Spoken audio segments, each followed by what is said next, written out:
निज बाहागर निजे रोकिले नाबालिका कंधमाल संपर्कित खबर सामनाक आसी पहुंचुछि। कंधमाल जिला सारंगड़ थाना अंचल एपर एक खबर आसी बाल्य विवाह करने को जाउथवा जड़े नाबालिका चाइल्ड लाइन पुलिस हाथ उद्धार करिछि।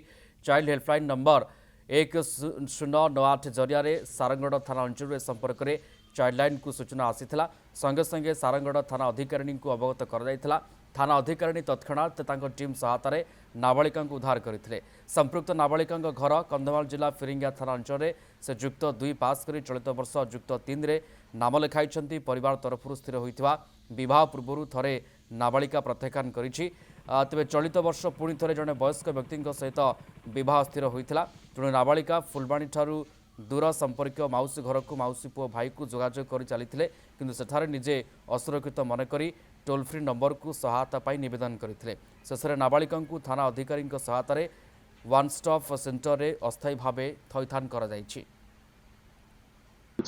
निजको बचाई चाहिए जोटा कि उद्धार कर से कल करता कांदी कांदी मत फोन करता। तत्क्षणात आम कौन करूँ ना आम जी स्टाफ अच्छे सुपरभाइजर सी सारंगड़ इन्स्पेक्टर इंचार्ज को फोन करते बहुत जल्दी से इन्स्पेक्टर इंचार्ज आम कथा शुणी कथा रखी सी कौन सी कथा रखी से जगह से झील को झी जो स्थान थे से जगह ट्राक करते। ट्राक कलापर से स्थान से झील को उद्धार कर आनी। जेहेतु से झीलटी एक्चुअली कौन होता ना बापा माँ फोर्स करते गोटे झील गोटे पुओ गोटे लोक बाहा करने जोटा कि से स्थान से निज घर पलि आसिक फुलबाणी पलि आसाला।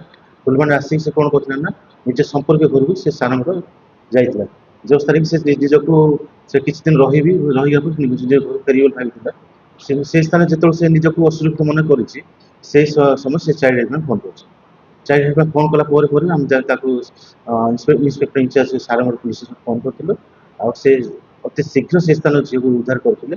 उद्धार कलापर आम से उपस्थित पुलिस इन्स्पेक्टर मैडम को उपस्थित काउंसलिंग करूँ। काउंसलिंग कलापर सखुमा सब सेंटर किसी दिन रखी जोटा कि काउंसलिंग मेडिकल ट्रिटमेंट शीघ्र प्रवेश करूँ। निज बाहागर निजे रोकिले नाबालिका कंधमाल संपर्कित खबर सामनाक आसी पहुंचुछि। कंधमाल जिला सारंगड़ थाना अंचल एपर एक खबर आसी बाल्य विवाह करने को जाउथवा जड़े नाबालिका चाइल्ड लाइन पुलिस हाथ उद्धार करिछि। चाइल्ड हेल्पलाइन नंबर 1098 जरिया सारंगड़ थाना अंचल संपर्क में चाइल्ड लाइन को सूचना आसीथिला। संगे संगे सारंगड़ थाना अधिकारी को अवगत कर थाना अधिकारी तत्क्षणात टीम सहायतार नाबालिका उद्धार करते। संपृक्त नाबालिका घर कंधमाल जिला फिरिंगा थाना अंचल से युक्त 2 पास कर चलित वर्ष युक्त 3 रे नाम लिखाई।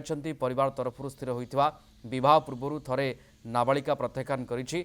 तेज चलित वर्ष पुणी थे जड़े वयस्क व्यक्ति सहित बह स्थिर होता। तेणु नाबालिका फुलबाणी ठारू दूर संपर्क मौसी घर को मौसी पुओ भाई को जोगाजोग कर चली किंतु सेठारे निजे असुरक्षित मनक टोल फ्री नंबर को सहायता पाई निवेदन करते। शेष में नाबालिका थाना अधिकारी सहायतार वन स्टॉप सेंटर में अस्थायी भाव थैथान कर झीलटा निजको बचाई चाहिए जोटा कि उद्धार कर से कल करता कांदी कांदी मत फोन करता। तत्क्षणात आम कौन करूँ ना आम जी स्टाफ अच्छे सुपरभाइजर सी सारंगड़ इन्स्पेक्टर इंचार्ज को फोन करते बहुत जल्दी से इन्स्पेक्टर इंचार्ज आम कथा शुणी कथा रखी से कौन सी कथा रखी से जगह से झील को झी जो स्थान थे से जगह ट्राक करते। ट्राक कलापर से स्थान से झील को उद्धार कर आनी। जेहेतु से झीलटी एक्चुअली कौन होता ना बापा माँ फोर्स करते गोटे झील गोटे पुओ गोटे लोक बाहा करने जोटा कि से स्थान से निज घर पलि आसिक फुलबाणी पलि आसाला।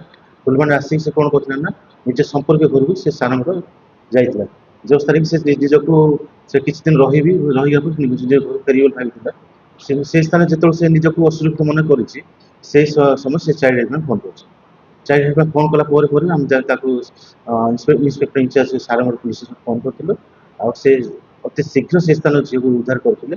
उद्धार कलापर आम से उपस्थित पुलिस इन्स्पेक्टर मैडम को उपस्थित काउंसलिंग करूँ। काउंसलिंग कलापर सखुमा सब सेंटर किसी दिन रखी जोटा कि काउंसलिंग मेडिकल ट्रिटमेंट शीघ्र प्रवेश करूँ।